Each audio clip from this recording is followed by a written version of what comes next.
नमस्कार, मेरा नाम है Ashwani. Welcome back to my channel एक एजुकेशनल वाईटी। तो आज मैं आपको बहुत ही इंटरेस्टेड वीडियो लेकर आया हूँ +1 फिजिक्स का effect of height altitude on acceleration due to gravity. तो ये वीडियो आप पूरा देखिएगा, स्किप मत कीजिएगा अगर आप चाहते हैं कि इस टॉपिक को क्लियर करें। अगर आप मेरे चैनल पे नए हैं तो कृपया मेरे चैनल को सब्सक्राइब कीजिएगा और ये वीडियो ज़्यादा से ज़्यादा शेयर कीजिएगा। चलिए शुरू करते हैं टॉपिक को। तो मान लेते हैं कि जो अर्थ है स्पेरिकल शेप है। अर्थ जो है स्फीयर है, it is a spherical in shape. तो कोई ऑब्जेक्ट है वो किसी हाइट में है, सर्टन हाइट में है, तो अर्थ से सर्टन हाइट पे है। तो अगर हम माने कि अर्थ है, इसका मास हम m मान लेते हैं, अर्थ का मास m मान लेते हैं, तो पॉइंट ए क्या है आपका, सरफेस ऑफ अर्थ है। ध्यान दीजिएगा, तो सरफेस के ऊपर से जो सरफेस ऑफ अर्थ है, तो बी पॉइंट पे वो ऑब्जेक्ट है, ठीक है, जहां हमने ग्रेविटी का इफेक्ट देखना एल्टीट्यूड पे।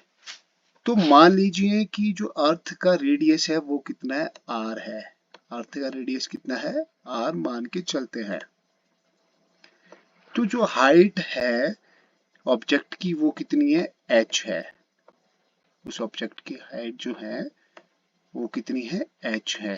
सरफेस ऑफ अर्थ से लेकर चलते हैं। तो हम लिख भी लेते हैं। पॉइंट ए की बात करें, हम देखिए यहाँ पे दो पॉइंट है, पॉइंट ए और point B.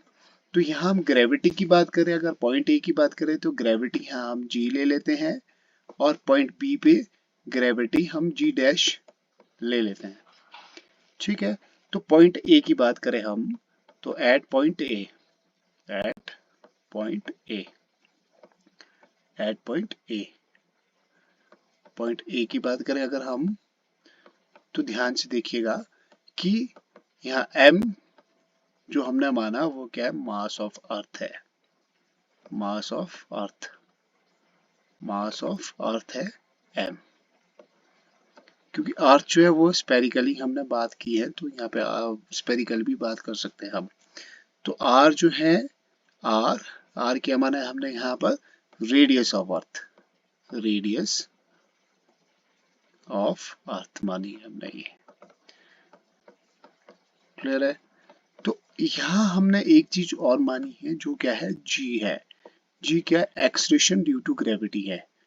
Acceleration due to gravity, मैं पूरा नहीं लिख रहा हूँ, यहाँ इतना लिख पाऊंगा, ड्यू टू ग्रेविटी, ताकि वीडियो लंबी ना हो। ड्यू टू ग्रेविटी, क्लियर हो गया। तो अभी हम क्या देखेंगे कि ग्रेविटी निकाल रहे हम पॉइंट ए पे। तो देखिए ग्रेविटी का फॉर्मूला जो होता है वो होता है, एक्सप्रेशन होती है जी एम अपॉन आर का square, G M upon R का स्क्वायर। तो यहां भी देख लेते हैं, तो क्या है, G M, capital G, capital M और आर का स्क्वायर, ये मान लेते हैं हम इक्वेशन 1 मान लेते हैं इसको, इसको मान लिया हमने इक्वेशन 1। तो सिमिलरली हम पॉइंट बी की बात भी करते हैं, सिमिलरली हम पॉइंट बी की बात भी करते हैं, at point B, at point B, point B की बात करते हैं, ठीक है। तो पॉइंट बी में देखिए यहाँ हमने क्या क्या लिया हुआ है, रेडियस, एच क्या है हमारे पास, हाइट है। एच क्या है, हाइट है। एच हमारे पास हाइट है, जो जो हमने कंसिडर किया वही यहाँ पे हम नोटेशन करेंगे। जी डैश जो है वो क्या है हमारे पास, acceleration due to gravity, g dash acceleration due to gravity, due to gravity, ये हमने लिया है, ग्रेविटी, क्लियर है। तो ये यहाँ ध्यान से देखिएगा कि जो रेडियस है यहाँ पर, ये कितनी थी, आर थी। अब यहाँ रेडियस जो है कितनी होने वाली है, अगर मैं यहाँ से टोटल सेंटर ऑफ अर्थ की बात करूं रेडियस की, तो ये कितनी हो जाएगी, आर प्लस एच हो जाएगी। ध्यान रहे किसकी रेडियस, जो ऑब्जेक्ट एट पॉइंट बी पे है, इसकी रेडियस कितनी हो जाएगी r प्लस एच, क्योंकि हम सेंटर ऑफ ग्रेविटी जो है सेंटर ऑफ अर्थ से ही बात करते हैं। तो देखिए यहाँ पर g डैश जो है, g dash that is equal to how much gm, ये तो gm सेम रहेगा जो gm था, क्लियर है, क्योंकि ग्रेविटी जो है gm अपॉन आर स्क्वायर होती है। तो रेडियस कितनी है r प्लस एच का होल स्क्वायर, होल स्क्वायर। देखिए यहाँ आपको लग रहा होगा कि होल स्क्वायर क्यों लिया है, क्योंकि r का स्क्वायर है तो रेडियस का स्क्वायर जो है, रेडियस हमारे पास r प्लस एच है, तो इसलिए मैंने r प्लस एच का होल स्क्वायर किया हुआ है। ये इक्वेशन हो गया हमारे पास सेकंड, ठीक है। अब क्या देखते हैं हम यहाँ पर कि जो सेकंड इक्वेशन है उसको हम डिवाइड करेंगे फर्स्ट इक्वेशन से। यहाँ हम ध्यान से करेंगे इस चीज को by dividing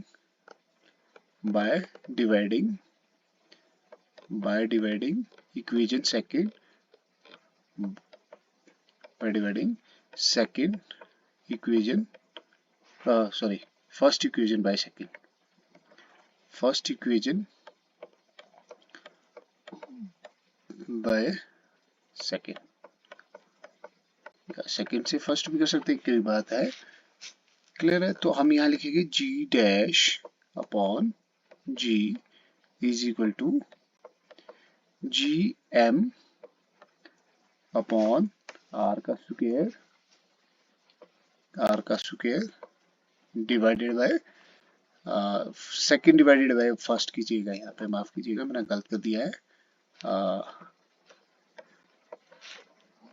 second divided by first, second divided by first में पहले ठीक हो रहा था, तो यहाँ मेरे को पता चल गया है। तो जी एम अपॉन,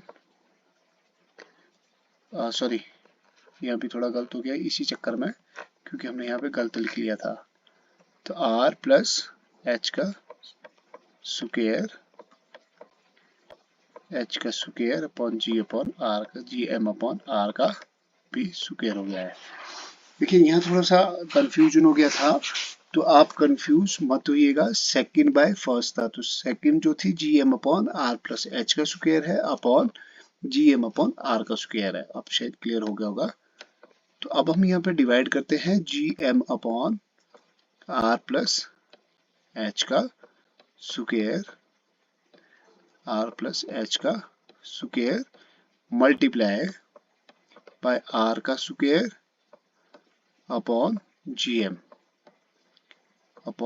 देखिए यहाँ मैंने इसको क्या किया, रेसिप्रोकल किया, आर ऊपर चले गया है, जीएम नीचे, और जीएम कैंसिल हो गया। अभी हमारे पास क्या बचा है, देखिए ध्यान से, जी डैश अपॉन जी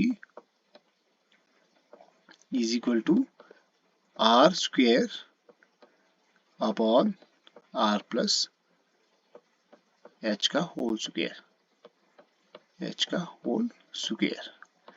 तो यहाँ ध्यान से देखिएगा कि ये होल स्क्वायर, ऊपर भी होल स्क्वायर है नीचे भी होल स्क्वायर है, तो इट मीन्स कि ओपन करके लिखा है, तो इसको मैं ऐसे भी लिख सकता हूँ, R upon R plus H का होल स्क्वायर, मैं इसको ऐसा भी लिख सकता हूँ, ठीक है। तो अगर मैं इसको रेसिप्रोकल करूं, उल्टा करूं, तो ये हो जाएगा R plus H upon R raise to power हो जाएगी इसकी -2, क्योंकि मैंने उल्टा किया तो ये हो जाएगा रिवर्सिबल में -2। देखिए g dash upon g is equal to किसके बराबर हो गया हमारे पास, ये R plus H upon R का होल स्क्वायर के बराबर। तो इट मीन्स कि क्या है कि r जो अपॉन में है ये एलसीएम करके ही निकाला गया है। इट मीन्स कि r जो है, आप ऐसे भी याद रख सकते हैं, r इस r का भी बाप है और h का भी बाप है। तो मैंने क्या किया यहाँ पर, r अपॉन r कर दिया प्लस h अपॉन r कर दिया, h अपॉन भी r कर दिया, और रेज टू पावर -2 हो जाएगी, यहाँ भी -2 है, r और r कैंसिल हो जाएगा, यहाँ भी 1 होगा, यहाँ भी 1 होगा, ठीक है। तो आई थिंक कि आप समझ रहे हो, तो इस वीडियो को स्किप मत कीजिएगा, ध्यान से देखिएगा, और हो सके तो मेरी वीडियो को शेयर भी जरूर कीजिएगा। तो यहाँ हमारे पास कितना बचता है, g dash upon g is equal to 1 plus h upon r का होल स्क्वायर हो जाएगा -2 इनवर्स 2 भी बोल सकते हैं हम।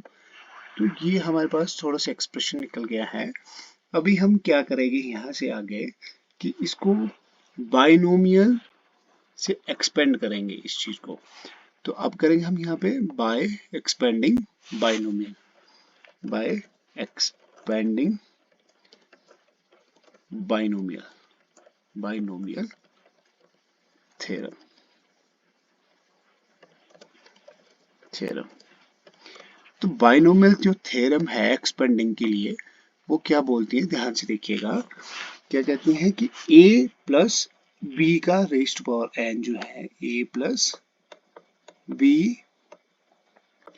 रेस्ट पावर n है, इसको एक्सपेंड करेंगे। देखिए ये भी इसी फॉर्म है, a plus B raised power कुछ भी हो सकता है n, तो यहाँ -2 है। तो ध्यान से देखिएगा कि a रेस्ट पावर कितना होता है, n plus n a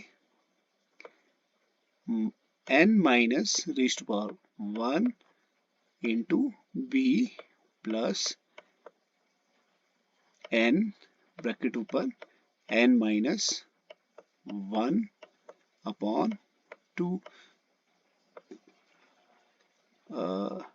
plus a raised power n minus 2 b raised power 2। देखिए आगे प्लस करेगा तो कंटिन्यू आता रहेगा ये आगे तक, a raised power n, a raised power n minus n, b raised power n हो जाएगा।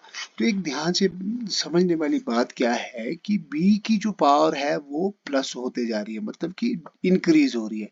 देखिए यहाँ 1 थी, यहाँ 2 थी, आगे 3 हो जाएगी, फिर 4 हो जाएगी, फिर 5 हो जाएगी, और जो a की पावर है वो कम होती जा रही है, डिक्रीज हो रही है। इट में a रेस्ट पावर -1 है, यहाँ n माइनस 2 है, कि मतलब कि b की पावर जो है वो आपकी इंक्रीज हो रही है और जो a की पावर है वो डिक्रीज हो रही है। तो ध्यान से देखिएगा, हमने यहाँ पर एक्सप्रेशन जो निकाली है इसमें बाइनोमियल की एक्सपेंशन से एक्सपेंड करते हैं तो क्या निकल के आता है, ध्यान से देखते हैं। तो उससे हमारे पास क्या आ जाएगी, वैल्यू आ जाएगी g डैश की, क्लियर है, मीन्स की ग्रेविटी की वैल्यू आ गई। वैसे तो हमारे पास g डैश की वैल्यू निकल चुकी है, फिर भी देख लेते हैं एक बार फिर से। तो ध्यान से देखिएगा, तो a प्लस बी है, a प्लस बी क्या है हमारे पास यहाँ पे 1 प्लस h अपॉन r का रेज़ टू पावर कितना है, 2 है। ये है हमारे पास एक्सप्रेशन जो है बाइनोमियल -2 है, ठीक है।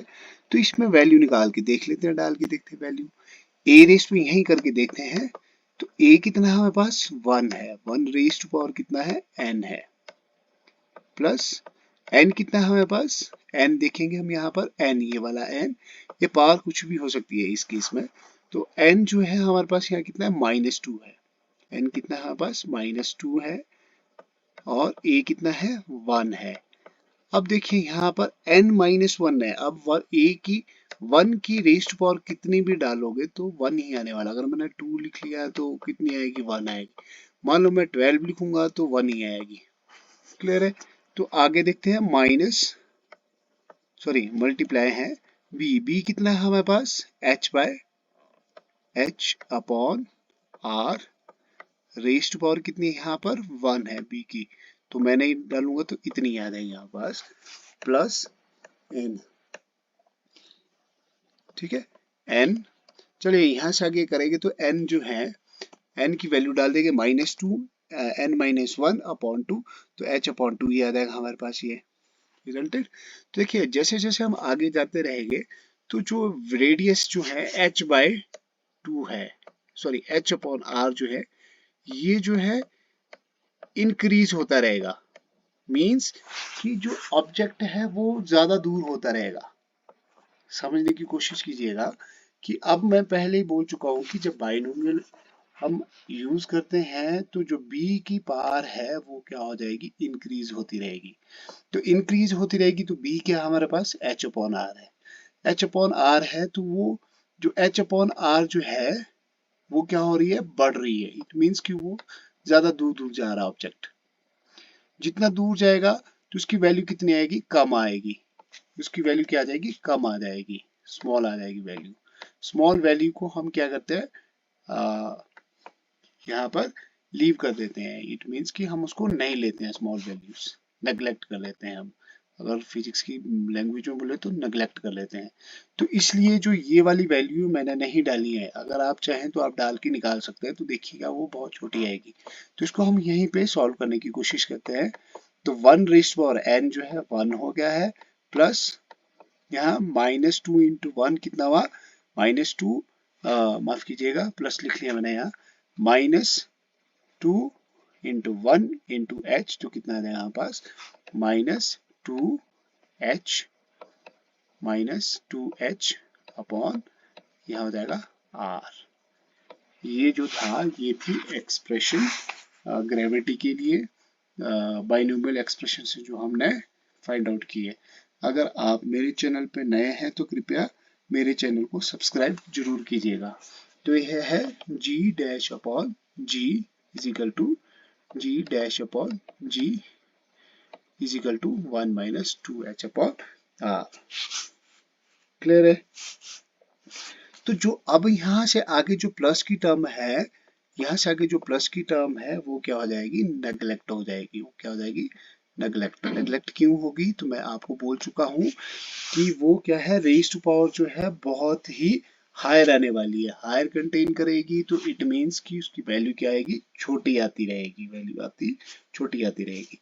तो ये थी हमारे पास effect of gravity and acceleration due to gravity की बात की थी हमने, सॉरी इफेक्ट ऑफ हाइट था। तो अगर मेरा यह वीडियो आपको अच्छा लगा तो कृपया शेयर जरूर कीजिएगा, कमेंट में भी लिखिएगा। मिलते हैं अगले वीडियो में, तब तक के लिए नमस्कार।